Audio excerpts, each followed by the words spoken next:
maxaa lagala jeedaa adinkoon waddo ilaahay ku socon ha isku dhimanin ayaa lagala jeedaa ilaahay markuu ummadda u caddaynayo waddooyinka wa anna haadaa siraadii mustaqiiman uu yidhi waddadaydii waa taa toosane middaa ha la raaco uu yidhi walaa tattabicu subula diqdiqyaalka leexleexadka oo shayddaanku ka leexinaya ummadda yaan la isku qaadin uu yidhi hadda waa caddeeye waa fariiqun filjannati uu yidhi waddadaanu tanna waa fariiqun fi saciiri uu yidhi tanu jannaday gashaa tanuna naartay gashaa uu yidhi marka anigoo nafteeda hormarinaya waxaan isaga digaynaa taqwada ilaahay ayaan isaga digaynaa maadaama marka meeshaan maanta saraakiishii hore mas-uuliyiintii qaybta taliyihii qaybta iyo abbaanduulihiisii ay shaqada ka wareegayaan taliye iyo abbaanduule cusubna shaqada lagu wareejinayo xafladda maanta iyo ciidanka faylkiisu wuxuu ku saabsan yahay shaqadaa inay sidaa ku bilaabato taliye iyo abbaanduule cusubna waa imaanahayaan waxaan rabnaa laga bilaabo saacaddaas warku inuu caddaadaa la rabaa jenaraal yuusuf baa taliyihii qaybta waxaa abbaanduulihiisa korneyl xusein intii kale sidii bay u dhisan yihiin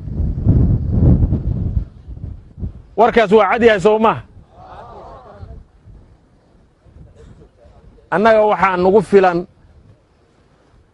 adduunku waa isbeddel waxaan u milaynahayaa raggii hawshaan aan isla bilownay heerka maanta aan nahay iyo heerka shalay aan joognay in difference weyn u dhexeeyo ilaahay iidankiis waxaan rajaynahayaa haddaad iskaashataan oo aad madaxdiinna addeecdaanna intaan saddex jibbaarkeedaad gaaraysaa waxaan marka idinkula talinahayaa idinka codsanahayaa inaad la shaqaysaan madaxda cusub oo laydiin magacaabay waan ku kalsoonahay ciidankan qaybtu inay yihiin ciidan xag ciidan iyo xag kartiyadeedba ee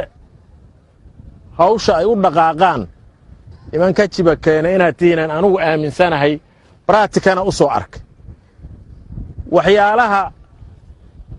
na haystayna midaan isku sheegayna maaha waddadii waa naga go'an tahay haddana ilaahay iidankiis waa dadaalayna nin aan meeshaa dadaalayno ma jirin ama gabar ka mida qaybtaas oo aan runtii fikir saliima aanan ku arag walluusan jirin labada qof waa isqardooftaa taa ma la fahmo laba qof wax waa isdhihi kartaa laakiin shaqada guud baa la qiimeeyaa weli ma dhicin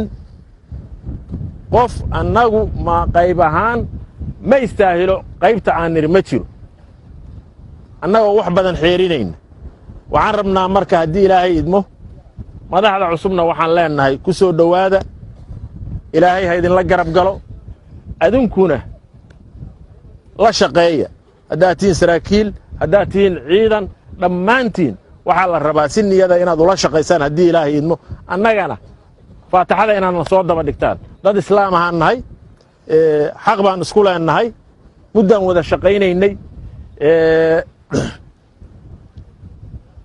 walaalkuna waxa ugu fiican oo uu qof weyddiistaa waxa weeye waa walaalow intaasaan wada shaqaynaynay ina ducey aanan iscafinno wax ka weyn oo ka mudanna ma jiraan waxaa la yidhi nin ragga garabkaada ka day iskama kiin weynaysiinayn aniga intaan shaqaynahayey kadaalika hadda laftigeedana wallahi aanan idinka weynayn sidii aan saaxiib u nahay sidii baad iila kaftami kartaan sidii baad haddii ilaahay idmo ayaan idiin weyddiisanahayaa cafid aniga xaggayga cafidaad ka tihiin waxaan idin weyddiisanahayaa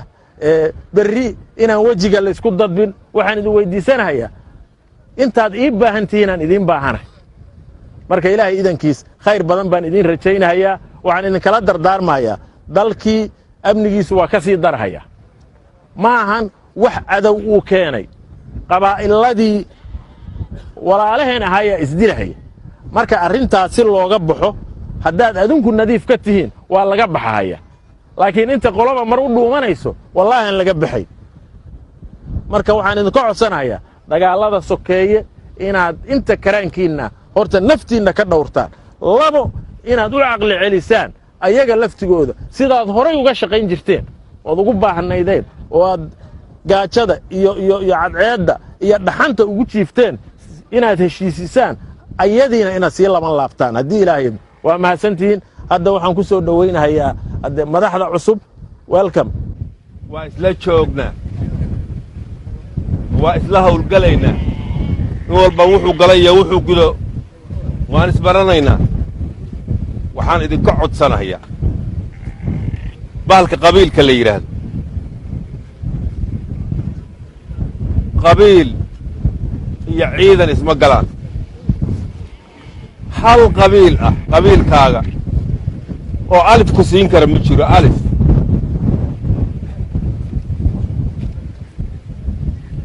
waxaad yeeshaan waxaan garaadda lahayna garaaddaan siinaynaa aas baan nahay